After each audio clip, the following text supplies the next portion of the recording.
Bonjour Jérémy Rosselli, Salut. merci de nous rejoindre sur ce podcast en direct de Surfin Bitcoin pour échanger ensemble sur un sujet qui est très intéressant puisque c'est la convergence entre les banques, les fintech que vous êtes, puisque tu es directeur général de N26, et Bitcoin, les crypto-monnaies. À une époque, c'est vrai que les fintech faisaient peur aux banques, après c'est Bitcoin qui a fait peur aux banques et peut-être aux fintech, et peut-être qu'on commence à avoir un lien entre tout ça très intéressant. Qui commence à se construire et c'est ce dont je voulais qu'on discute ensemble. Donc merci beaucoup de nous rejoindre sur Cryptost. Je t'ai présenté un petit peu, directeur général de N26. Est-ce que tu peux nous dire quelques mots sur toi?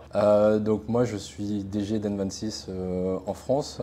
Avant ça j'ai été ingénieur en télécom, j'ai été banquier d'affaires, j'ai aussi aidé à lancer Burger King dans pas mal de pays dont la France. Pas mal de vie et en 2015 j'ai décidé d'aller dans la fintech. À l'époque je m'étais beaucoup posé la question notamment des cryptos, du Bitcoin, du Web3 et j'ai finalement décidé d'aller plutôt vers la fintech et vers la banque, donc vers N26. Et N26, alors pour ceux qui ne connaissent pas, d'abord c'est une vraie banque, parce que souvent on parle de fintech, mais c'est aussi une vraie banque, ça veut dire que les comptes des clients sont assurés jusqu'à 100 000 euros. On a plus de 8 millions de clients en Europe, on est présent dans 24 pays et on a plus de 1500 employés. Pour référence, moi quand j'ai commencé il y a 6 ans, on était une centaine de start-upers dans des bureaux à Berlin, donc on a quand même beaucoup grandi depuis. Et c'était du coup encore un number 26 à l'époque où tu avais déjà Ouais, je suis arrivé au moment où ils étaient en train où les gens disaient number 26, et quand je suis arrivé en France et que j'ai essayé de faire dire aux gens number 26, ça n'a pas marché, ils disaient tous N26, donc je dis ok, c'est bon. Et tu es arrivé sur cette bon. époque et tu as fini par signer pour N26 en tout cas. Et donc tu es arrivé, en parallèle, tu as Bitcoin, 2008, 2009, qui faisait aussi son petit bonhomme de chemin, qui aujourd'hui est quand même très dans le milieu bancaire, qui commence à faire son trou. On a vu beaucoup de banques ou de filiales de banques avoir l'agrément, enfin, ou en tout cas l'enregistrement PSAN, l'agrément pour Société Générale Force il n'y a pas si longtemps que ça. Donc on voit quand même un petit changement, mais à cette époque-là, c'était clairement pas le cas. Est-ce que toi, tu t'es intéressé déjà au Bitcoin au tout début de ton arrivée à N26? Après, il y a deux choses en fait qu'il faut regarder. C'est moi personnellement et beaucoup de gens chez N26, oui, on a regardé. Après, il y a vraiment deux enjeux. D'abord, un, c'est la réglementation, parce que même en tant que banque, même si on a envie d'en faire, si la réglementation n'existe pas, en fait, pour nous, c'est extrêmement compliqué et c'est ce qui s'est passé. Donc, la réalité, c'est que jusqu'à il y a encore peut-être 2-3 ans, c'était extrêmement compliqué pour n'importe quel acteur bancaire, même s'il voulait, même s'il pouvait mettre toutes les ressources pour le faire, de proposer dans un cadre réglementé finalement des crypto-monnaies à leurs clients. Donc ça, c'est vraiment le premier enjeu. Après, le deuxième enjeu qu'on a et qui est aussi une réalité, c'est quelle est la demande des clients. Parce que mécaniquement, quand on parle de crypto, alors aujourd'hui, tout le monde en parle. Il y a 2 ou 3 ans, mécaniquement, avec le bull market, tout le monde en a beaucoup parlé. Mais la réalité, c'est que quand on posait vraiment les questions à nos clients, c'était une fraction de nos clients qui nous demandaient des cryptos et les autres nous demandaient beaucoup d'autres choses. Donc on avait un peu cette priorisation à faire chez nous. Et encore nous, on est une fintech. Donc vous imaginez bien dans une banque traditionnelle où eux, leurs enjeux, c'est déjà de réussir à passer au digital. Ouais. Là, c'est encore plus compliqué. Donc ça a été quand même, comme souvent dans les boîtes, d'abord des gens qui se sont intéressés d'un point de vue perso, dont toi, et ensuite ça a pris de l'engouement dans la communauté, et donc ça a été un sujet d'entreprise de se dire qu'est-ce qu'on fait avec cette classe d'actifs, est-ce qu'on fait la guerre ou est-ce qu'on se marie avec en gros? Alors nous, l'avantage, c'est qu'on était une fintech, donc ça a toujours été un sujet. C'est-à-dire que quand on regarde un petit peu la roadmap, nos projets en termes de produits, ça a toujours été là. La question, c'est est-ce qu'on le fait maintenant ou est-ce qu'on le fait après? Ça a toujours été là depuis quasiment le premier jour où je suis arrivé. Simplement, à l'époque, le cadre réglementaire n'existait pas. Après, il est arrivé et après, on se pose la question de comment le faire et comment bien le faire aussi. Parce que nous aussi, on a une dimension, c'est qu'on est présent dans 24 pays en Europe. Et avec la réglementation qui bouge, il faut le faire de la bonne façon, sinon c'est extrêmement compliqué. Donc on a aussi choisi le bon partenaire pour faire ça. Et on va voir un petit peu justement comment vous vous positionnez en France par rapport à ce sujet-là. Mais donc à aucun moment ça a été cette classe d'actifs, Bitcoin en l'occurrence, un épouvantail ou au contraire une peur de la part de la FinTech N26 de se dire est-ce que nous on est là justement pour disrupter un peu ce qui est long à faire dans les services bancaires traditionnels, est-ce qu'on ne va pas se faire disrupter aussi par une blockchain qui n'a pas besoin d'intervention humaine? Ça n'a jamais été un sujet? Non, ça n'a jamais été, on n'a jamais eu peur. Au contraire, nous on l'a toujours mis comme un produit financier, donc il y a le trading. À côté de ça, il y a le trading de crypto, on l'a toujours mis plus ou moins à ce niveau-là en interne. Et effectivement, N26, on connaît beaucoup l'application parce que c'est du coup une fintech, une banque aujourd'hui, mais à l'époque c'était révolutionnaire de pouvoir ouvrir un compte en banque en prenant son téléphone et juste en mettant le KYC sous les yeux. C'est plus classique aujourd'hui. Et donc par rapport à vos services, on connaît encore une fois toute la facilité de l'ouverture de compte et du fonctionnement, mais il y a cette du coup, vision d'aller un peu plus vers d'autres services. Et tu le disais à l'instant, il y a ce trade entre l'envie de la communauté à l'instant T et puis l'opérationnel.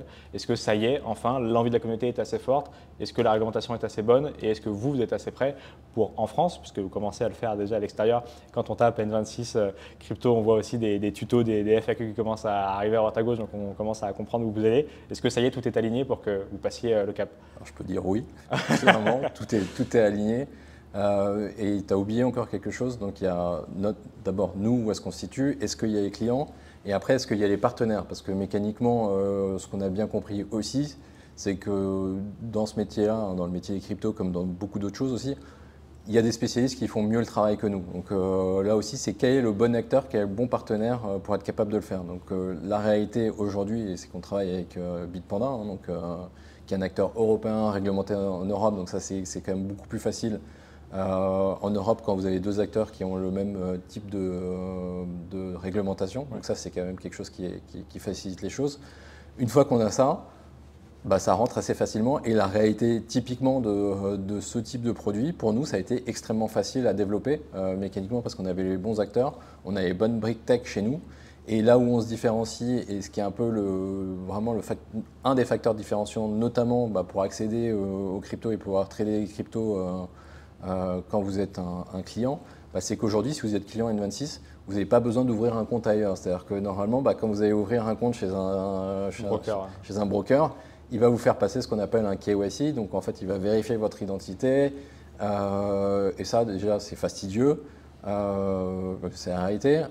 Et tout le monde n'a pas nécessairement envie de le faire. Donc c'est là où justement, maintenant, grâce à l'Europe, grâce à la réglementation et en ayant les bonnes briques techniques, un client N26, dans certains pays d'Europe et bientôt en France, est capable de trader des cryptos directement depuis son compte de façon extrêmement simple, du bout du doigt, sans avoir à sortir sa carte d'identité et ouvrir un compte sur une plateforme qu'il ne connaît pas nécessairement. Et est-ce qu'il y a, du coup, ta perception sur ce sujet est compatible avec le moyen de paiement? Est-ce que, puisque vous êtes une fintech, une banque, puisque Bitcoin se veut aussi avec le Lightning Network d'une certaine manière, et même peut-être par nature d'être un moyen de paiement, est-ce qu'un jour il y aura un croisement où on pourra payer en Bitcoin grâce à N26 son commerçant, ou est-ce que c'est quelque chose où pour l'instant vous êtes vraiment sur la custody et l'achat-revente pour s'exposer à l'écosystème des actifs numériques? Aujourd'hui, pour être très clair, simplement on est dans l'exposition des clients qui veulent trader, ou en tout cas qui veulent avoir cette exposition en termes financiers. Donc ça, c'est quelque chose qu'on fait. Payer directement, on ne fait pas de custody et c'est des choses qui sont cloisonnées pour le moment. Pour plein de raisons, à la fois réglementaires mais aussi purement techniques, hein, parce que quand on parle de paiement, la réalité c'est qu'aujourd'hui avec Mastercard, typiquement, ça se passe en moins d'une seconde, ou même moins d'un dixième de seconde. Ouais. Là où mécaniquement, les cryptos et notamment le Bitcoin, ça prend encore un certain temps. Et c'est cette complexité-là aujourd'hui qu'on n'est pas capable de résoudre, même au sens plus large, pour passer directement au paiement.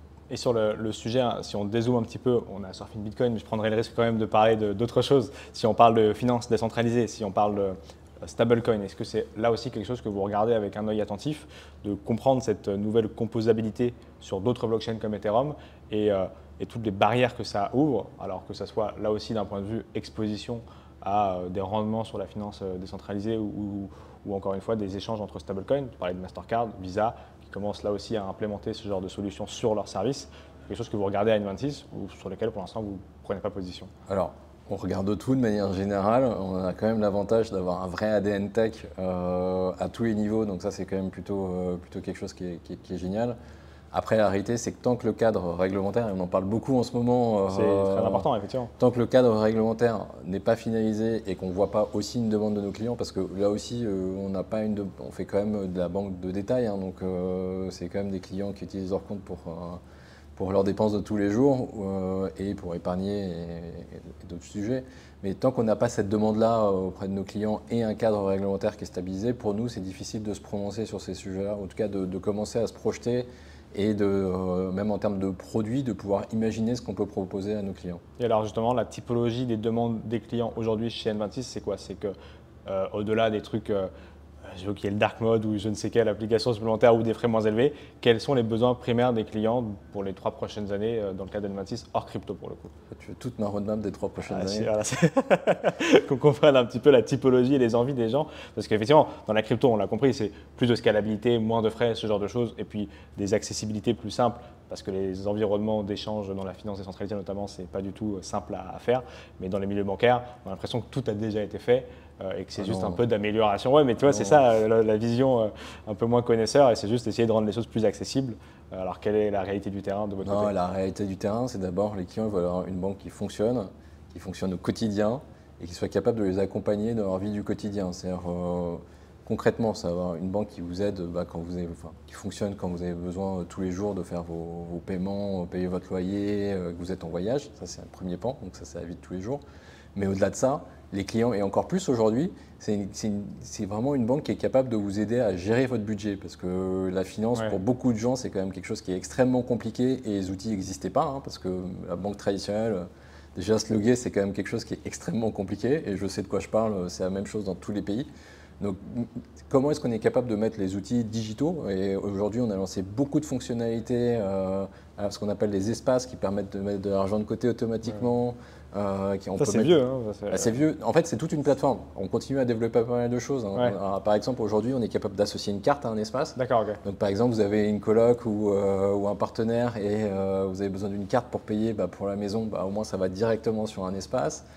On a lancé aussi le fait de pouvoir y associer un IBAN. Donc, par exemple, les prélèvements pour une maison de campagne, au moins, ou pour un entrepreneur qui a plusieurs projets, au moins, il est capable de parquer directement toutes ces transactions sur des espaces. Donc, il y a tout cet écosystème-là qu'on a fait. Et au-delà de ça, ce qu'on voit, et ce qui est un peu, en tout cas, le vrai cas de cette année et probablement des 18 prochains mois, c'est le pouvoir d'achat. Donc, comment est-ce qu'on leur permet de gérer leur budget? Comment est-ce qu'on leur permet d'économiser? Et comment est-ce qu'on leur permet d'épargner? Parce qu'aujourd'hui, il y a une hausse des taux d'intérêt. Et donc, mécaniquement, c'est quelque chose qu'on a lancé en Espagne, où on est capable de proposer des taux rémunérés à 2,26%. Donc là, 26, on se demande d'où ça vient. Mais, donc ça, c'est des choses aussi qu'on continue à développer. Et on s'adaptera aussi, parce qu'on a aussi cet avantage, c'est qu'on est une fintech, on est une boîte de tech. Il y a 18 mois, on ne parlait pas du tout d'épargne, de taux d'intérêt et d'inflation.